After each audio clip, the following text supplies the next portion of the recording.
Alright, so we got Scott Holtzman versus Mateusz Gamrot. You'll have to forgive me again, I'm still a little bit sick, so yeah, just want to get these videos out. But yeah, so Scott Holtzman, he's 37 now, he's getting up there in age, he's coming off his first KO loss, which, you know, before that he showed that he was very durable and he's very hard to put away, but, you know, Beneil was just on another level, we know that now, and yeah, that man's on a mission at the moment, but, you know, he got beat down by Beneil, and got hurt early, I think, with the straight left. So, you know, is that chin going? Who knows? But we'll see soon. For Gamrot, he is he has the slightly bigger frame. He's got a 2-inch reach advantage and a 1-inch height advantage. He's recently moved to ATT in the US, which I really like because that's, you know, such a good gym. So many good training partners there. And, you know, good bodies against, the type of style that Holtzman brings in. You know, that, that gritty guy is just going to be in your face, just trying to land bombs. So for Scott Holtzman in the striking, so both these guys like fighting on the front foot. Gamrot, you know, he's pretty basic on the feet, but his takedown threat is always there, which is pretty much enough to keep his opponents backing up, especially in KSW. He had a harder time doing it against Guram, because Guram's, you know, a very good wrestler, very good scrambler himself. But yeah, he's definitely more comfortable and orthodox on the feet. He will switch southpaw. Generally shoots a lot of his takedowns in southpaw. But yeah, we'll get to that in a sec. So Gamrot, he utilizes a lot of feints, little level change feints, and that's kind of enough to get his opponents backing up, just because they're scared of the takedown. But most of his punches do come from down the pipe, 1-2s, jabs, naked 2s. Yeah, pretty basic as I said before, but, you know, serviceable enough, and it does the trick. So for Scott Holtzman, he has faced a lot of southpaws actually in his career, in his UFC career. He's pretty much constantly looking for that counter 2 against southpaws, and he really sits down in his punches at all times pretty much.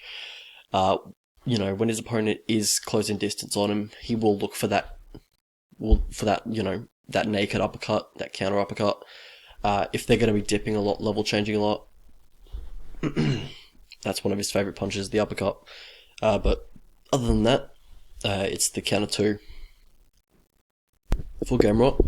On the feet, you know, he's pretty serviceable, as we said, but he seems to freeze a little bit once he's hit. So if you hit him good, he kind of freezes up a little bit. Doesn't have the greatest poker face when he does get hurt.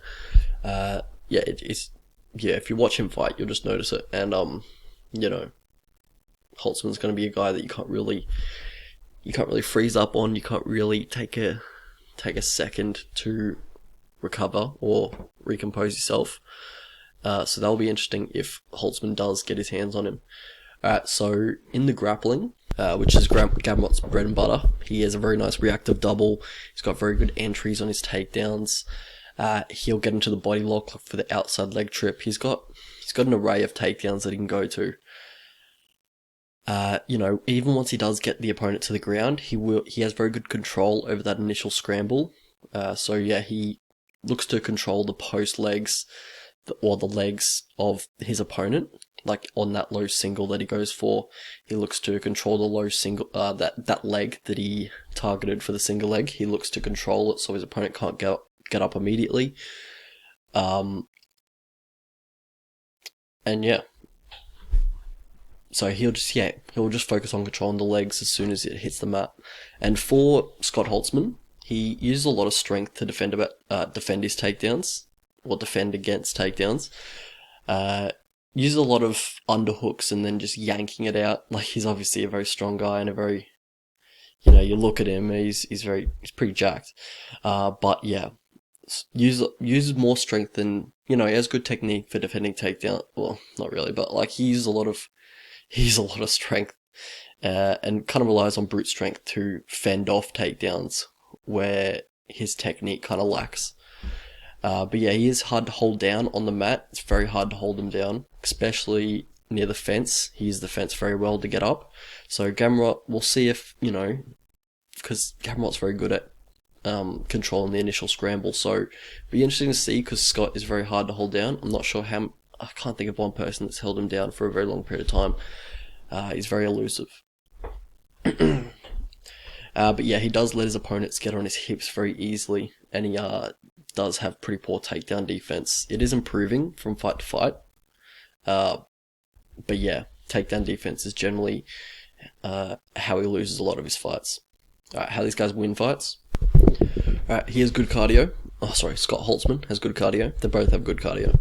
Holtzman, he has good athleticism. You know, his durability and his athleticism help him out a lot, in my opinion. Those physical gifts, I think, help him out a lot. He's got a good chin as well. He took, flush shots from Beneil Dariush, and we've seen Beneil put out guys with those shots. And Beneil does have power. So, he's got a good chin. He got caught by that unexpected back elbow or back fist, or can't remember what it was, but, it's normally those ones that put you out when you're not really expecting it.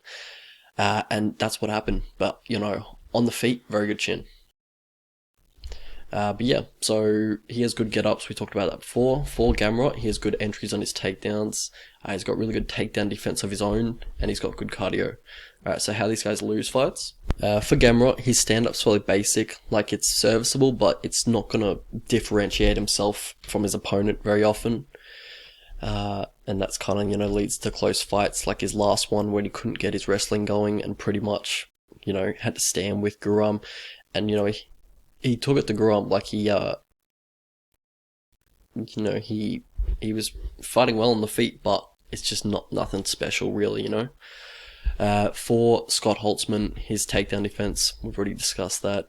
He lets opponents stall on him on the fence, just in certain positions. The wrestling ride, he seems to not be able to get out of it. The body lock, once they get that on him, he doesn't really do too much. He just kind of gets thrown around and gets back to his feet. Also the double leg, lets opponents stall on the double leg on the fence. Some Travis Brown elbows would definitely help there. Alright, so pass the victory for these two. Alright, for Scott, forward pressure, keep him on the outside so he has a tough time, shooting. Counter 2 is going to be on pretty much all the time. If he's in southpaw, because he will be probably, because he's going to be using his wrestling quite a bit in this one, look for that counter 2, because I think it's going to be open with the way Gamrot comes forward and the way he defends against strikes. Also the uppercut, when he dips, when he changes levels a lot, even on feints. So, Gamrot's got to be careful when he's feinting that. But yeah, for Gamrot, get his respect early, get him on the back foot, start hitting him with a few punches, just so he's not walking you down, because Scott is a very hard-nosed guy. He's he's hard to back up, so you got to get his respect early, and that's what Beneil Dariush did, and Scott took the back foot. But also duck under when he throws that counter 2. Scott is going to throw that counter 2 pretty much non-stop. So duck under and shoot for that double leg when he does throw the counter 2. Also the double leg if he starts sitting down in his punches and gets a little flat-footed. But yeah, control the wrestling ride. Just if you get in the wrestling ride and you're unable to hold him down on the mat, get the wrestling ride and just look for control from there and just, hold him against the fence pretty much. Alright, so how I see this one going, I don't think Gamrot's going to have a hard time getting his entries and his takedowns going. Just the question is whether, whether he can control Holtzman on the ground, which has proven to be very difficult in the past. I don't think he'll have too much top control, honestly, because the get-ups, that Holtzman uses are very good to combat the type of takedowns that Gamrot goes for.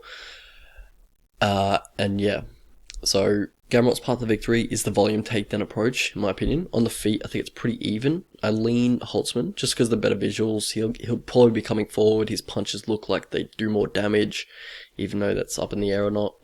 But, he does look like he punches a little bit harder.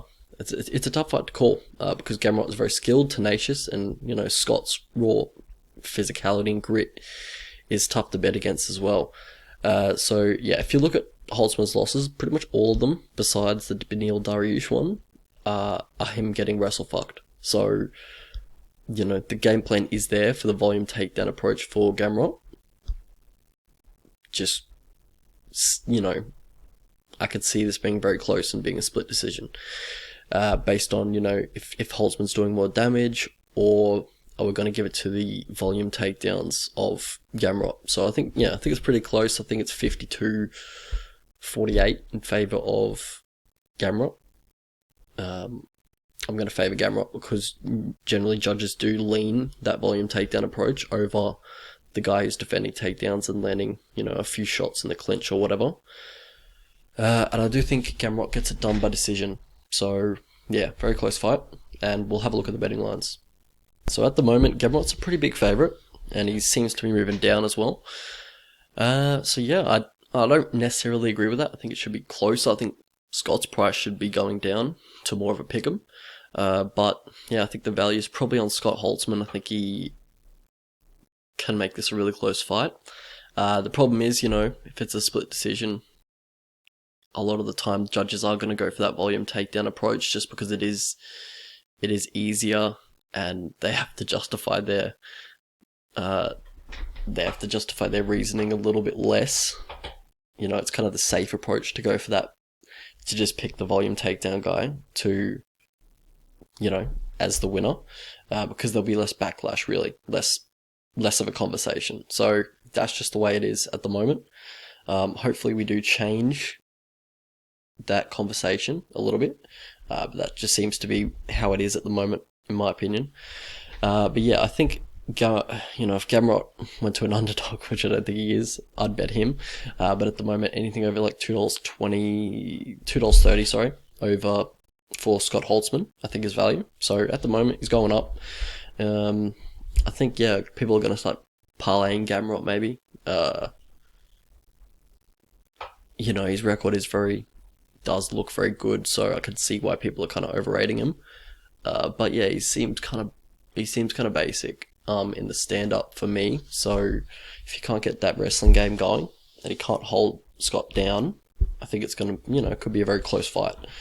So I'm going to go with Scott as the value, but I do think Gamrot wins a lot of the split decisions that this fight, goes to. Alright, so yeah.